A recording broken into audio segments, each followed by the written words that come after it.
Hello everyone, today we are solving longest palindromic substring problem. So in this problem we are given a string. Let us say we have a string a and we are required to return the longest palindromic substring in this string, and in this case we can see that this whole string is a palindrome and therefore this is our answer. And let us take another example. We have a palindromic substring of length 3 and therefore our answer is ABA. Now let us see this example. In this case we have ABA and DEFED and KFFK. We have these three palindromic substrings. Well, there are other also because every character is a palindrome in itself. Other than these characters we have these three substrings. Also we have another substring like this and many more. So in this case the biggest one is DEFED and therefore our answer is DEFED. So how we can solve this problem? Well, let us first discuss about brute force method. Now in brute force method, what we are going to do is to check for every possible substring whether it is a palindrome or not, and if it is a palindrome and it is the largest palindrome till now, then that is our answer. So for example, the first substring is A, second substring is AB, third substring is ABA, and so on up to this. So this A creates n substrings. Then we have B itself as a substring, then BA, then BAJ, and so on. And again we start from this character A, and again we check all its substrings, then from this character, and we keep doing this. So there are n square possible substrings, and to check whether each substring is a palindrome or not, we are required another n iterations. So the time complexity in this case, that is by brute force method, is order of n cube, which is a lot, and we cannot solve this problem in this way. So we need a better method, an efficient method. So now let us look at the efficient method to solve this problem. So before looking at the efficient solution, we need to understand one thing, that every palindrome has either even number of elements or odd number of elements. And it means that every palindrome has either one center or two centers. For example, if we look at this palindrome, it has two centers, that is these two centers. And there could be other palindromes, for example A, B, A, who have only one center. So when the number of elements or the number of letters in a palindrome are odd, then we have only one center, and when the number of elements or number of characters are even, then we have two centers in our palindrome. So rather than making every possible substring as we were doing in the inefficient method or the brute force method, what we can do is to treat every character, for example this character and then this character and then this character and so on, as the center of the palindrome. So there are n iterations in this case, so n, and to check whether the string which is being created by taking the current element as center is a palindrome or not requires few iterations, which will go to the left and to the right. That is, we will be checking if these two characters match or not, and that will require another n iterations. But there is one more thing, as I just told, that there are substrings possible who have two centers. So in this case, this double F is a palindrome which has two centers, and this double F can actually be the center of another potential palindrome. And we know that in this case we have KFFK as our palindrome. So we will treat these two as centers, and then we will move these pointers one towards the left and one towards the right to see if these characters match or not. And if they do match, then again these pointers move, one moves to the forward and one goes backwards to again see if they match or not. So this is also a method, and as I told you, in this case we will have n centers for odd length of palindromes and n minus 1 centers for even length of palindromes. Therefore in total we will have 2n minus 1 centers, that is n plus n minus 1. And to check whether the substring which is being formed by taking current element as the center is a palindrome or not also requires few iteration. At max it could be n. So the worst case time complexity of this solution is order of n square, and this method does not require any extra space, and therefore the space complexity is only order of 1. So let us look at the working of the second solution so that you can understand better. So before seeing the working of the solution, suppose that there is a function which will expand the palindromic substring around a particular center or maybe along two centers, and this is another function the main function which will actually call the expand function.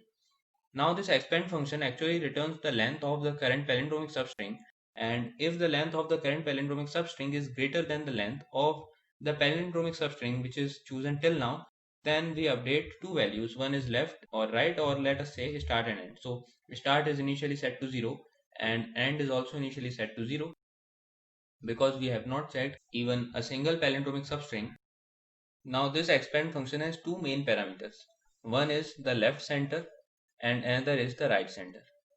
If the length of the current palindromic substring or the length of the current substring is odd, in that case we have left center and right center equal, that is only one element or one character behaves as both the centers, and if the length of the substring which we are checking for is even, in that case left center and right center are different. And this function is going to call expand method taking both these cases into consideration. So now let us see the working of the solution. Now this function iterates starting from 0. So currently the index is 0 and therefore 0 is passed as the right index or the right center as well as the left center. So initially both the centers are same, that is both are actually here, and therefore we can see that as the value being pointed by both these centers is same, that is a is equals to a, therefore the left center moves to the left or the left pointers move to the left and the right one moves to the right. Now we have here nothing because this is out of bounds and we cannot form this particular substring. Therefore, we return R minus L minus 1. So what is R? It is 1. So 1 minus left, which is minus 1, minus 1. So this becomes positive and therefore the length of this particular substring is 2 minus 1, which is equal to 1, which is correct because currently only this is a palindromic substring, that is only the character A, and it has a length of 1. Initially we suppose that we had length of 0. Rather than taking left and right, I am taking length. So length was 0 initially, but now as we have greater length, therefore length is updated to 1. Now this was for the case when we have odd substring, and if we have even substring, then this index 0 is actually going to behave as the left center, and therefore we will send 0 as well as 0 plus 1. That is, in every iteration we send I and I plus 1 as the center as well for the substring of even length. So 0 and 1. Now the left one is actually pointing here and the right one is pointing here. Are these characters same, that is the one being pointed by left and right? No, they are not, and therefore we return R minus L plus 1, which is 1 minus 0 minus 1, sorry, not plus but minus, and therefore we have 1 minus 0 as 1 and 1 minus 1 as 0, which is true because A and B is not a palindrome, so this len does not update. Now the I in the calling function increases and now it is pointing to first index. Therefore first we check for odd substring, therefore 1 is sent as the left and right center, so left and right centers both are here. Now B is equal to B, therefore the left one moves left and it reaches here, the right one moves right and then we are here. A is equal to A, therefore we again move to the left and this one moves to the right, and now we can see that this is out of bounds and therefore again we return R minus L minus 1, and as we can see the length is simply 3. So the length is now greater, therefore we update this and this becomes equal to 3. Now again taking this as the left center and this one as the right center, we send 1 and 2, so B and A, and these are not equal initially and therefore what we return is simply 0. So length this time does not update. Again our pointer moves forward and now it is pointing to index 2. Now again we check for both the even and odd, and for odd we have left and right pointers pointing to A, therefore then both moves left because A is equal to A. Now these are not equal, so the length is 1, therefore it is not updated, and for the right one we have AJ. Now A and J are not equal, therefore nothing happens and the length that is returned is 1. Again we move forward and this time we have 3 as the index. Now this 3 behaves as the center for odd one, and for odd one both are equal and therefore the left one moves left, the right one moves right. These are not equal, so we return the length 1. Now this keeps on happening and one by one checking each of them. Suppose we reach here. Now when we reach at F, again see what happens. Now this is sent as the center. Let us check for the odd one. So left and right both are pointing here, and as left and right are equal, therefore left ones move to the left, right one moves to the right, both are equal. Therefore again the movement happens. Again both the letters are equal, so again the movement happens, and this time the letters are not equal. So what is the length or what is the substring? This is 5 is the length. So 5 is greater, therefore we update this, and therefore every time when updating this, we are also maintaining left and right, that is the start or end at this function as well. So the same things happen for every index, that is treating the ith index as the center for the odd one, that is I comma I, and one time calling I comma I plus 1. So this keeps on happening for every letter. Finally, we have the location or the position of the start and end pointer, and therefore we return that particular substring. So yes, this was the working of the solution, and now it's time to code the solution itself. So let us first suppose that the length of the given string is less than 2. Then in that case, if s dot size is less than 2, then we simply return s itself, because it means that it is only one character, or maybe the string is empty itself. Then we need two pointers, that is the start and end of the string, wherefore int start is equals to 0 and end is also equal to 0. Another integer n, which actually means the size of the given string.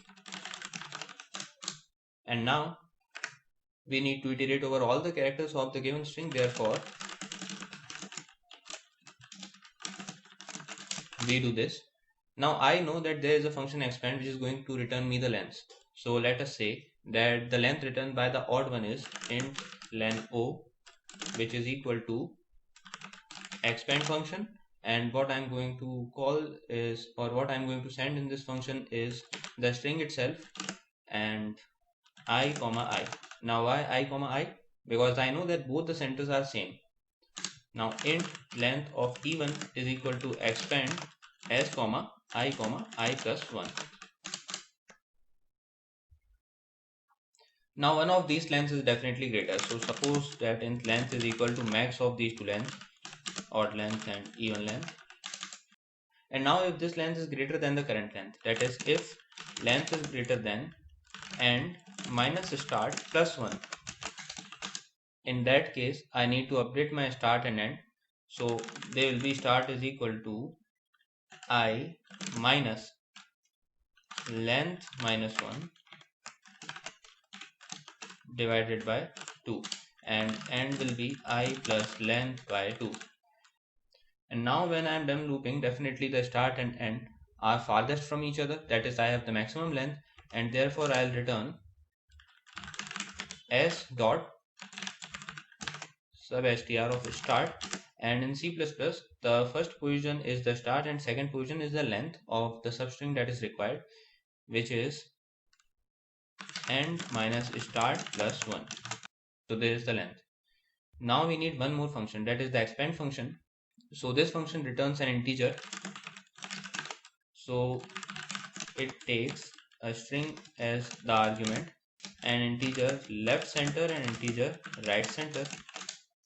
Now while s of left center is equal to s of right center and left center is greater than or equal to 0 and right center is less than n, in that case we keep decreasing left one and increasing the right one. Finally we return rc minus lc minus 1. So let us run the code. There is some compile error, and yes, n is not something I have declared, so int n is equal to size of the string, accepted, and okay, let us submit this, accepted. So yes, that's it with the solution, and now I'll see you in the next one. Thank you.